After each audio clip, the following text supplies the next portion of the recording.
Hey guys, what's up? Welcome back to my YouTube channel. My name is Krishna and today I'm going to show you how to convert a textual month name into a numerical value.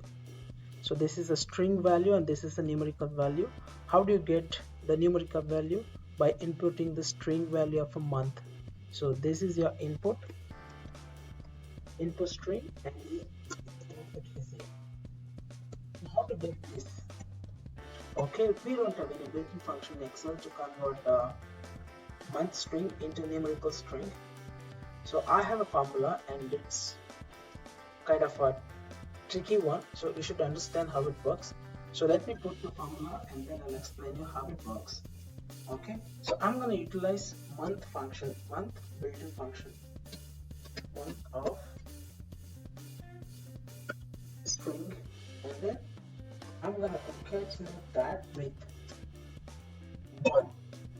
Okay, I'll explain you that later. Now let's see whether it will give me a result. Yes, it is. Let's see for other months. Yeah, it's working. I'm gonna cross check if it's really working. Yes, correct, it's working. So now how it works. So remember I'm using the built-in function called month of. So if you can recall what's the month of, it will take a input of a date value and returns the month in that input value. Say suppose if you have something like 20, 20 and 20. I put it like this suppose 2019. Okay, so should be in a month date format. Convert that first into a date format. Yeah, it's already in date format. Let me put it like this.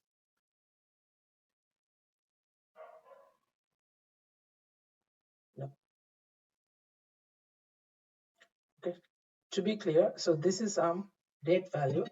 So if I apply a month on this, month of this will give me 1 because the month is January and I'll get 1.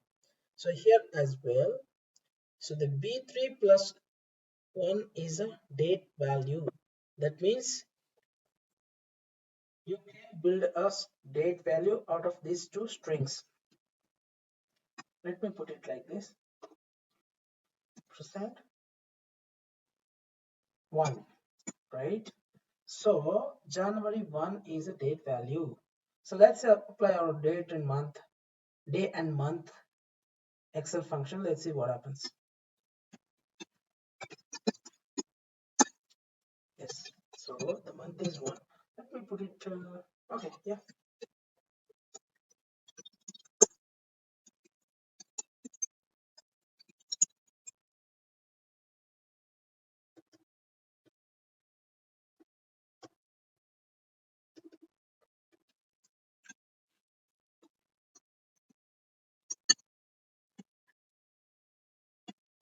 Okay, so this is a month of. So now I will do day off. So day off should be give is equal to day off. So if you don't know what is day off, I mean the function day, it will give you the day of a input value as a date. That means it will take a date as an input and returns the day of that particular date. That means if 1st January 2020 means it will give you 1. That means 1st of January, right? Okay. So let's change the day value here. So I'm going to put input 29th January. So this is nothing but 29th January.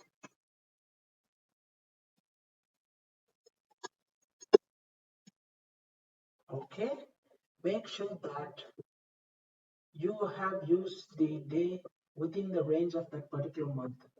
What I mean is, say in January we have 31 days, right?